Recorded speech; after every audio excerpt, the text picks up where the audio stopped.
kisah Abdul Muthalib, sumur Zamzam, dan peristiwa Abraha, ringkasan sirah nabawiyah dari Ar-Rahiqul Makhtum. Pembukaan. Assalamualaikum warahmatullahi wabarakatuh.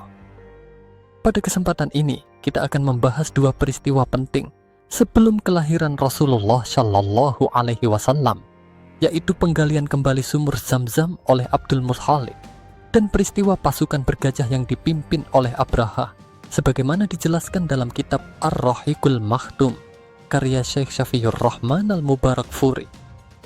Penggalian kembali sumur Zamzam Abdul Muthalib, kakek Nabi Muhammad Shallallahu Alaihi Wasallam, adalah pemimpin Quraisy yang mulia.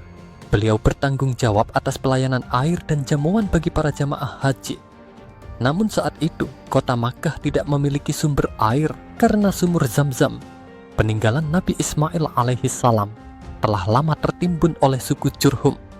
Dalam kesulitan itu, Abdul Muthalib berdoa agar Allah memberinya petunjuk. Suatu malam di Hijr Ismail, beliau bermimpi diperintahkan untuk menggali sumur Zamzam. Setelah mendapat tanda-tanda lokasinya, beliau bersama putranya Al-Harits mulai menggali di dekat Ka'bah. Kaum Quraisy menentangnya karena tempat itu dianggap suci. Tetapi Abdul Muthalib tetap yakin dan melanjutkan penggalian. Tak lama, air pun memancar deras.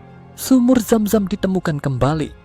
Di dalamnya juga terdapat peninggalan lama berupa emas dan pedang. Barang-barang itu kemudian digunakan untuk memperindah pintu Ka'bah. Sejak saat itu, Zamzam menjadi sumber air utama bagi jamaah haji, dan nama Abdul Muthalib semakin dihormati. Peristiwa ini menjadi bukti bahwa doa dan keyakinan kepada Allah akan berbuah pertolongan.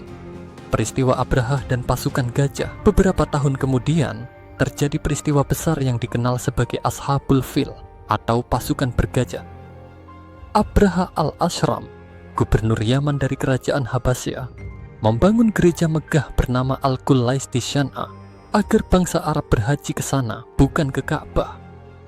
Namun, orang-orang Arab menolak dan menghina gereja itu. Karena marah, Abraha bersumpah akan menghancurkan Ka'bah.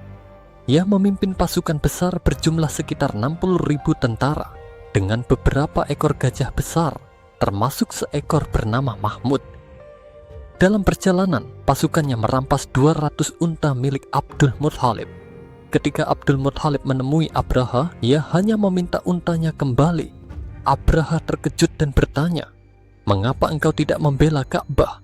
Abdul Muthalib menjawab, "Aku pemilik unta, sedangkan Ka'bah memiliki Rabb yang akan menjaganya."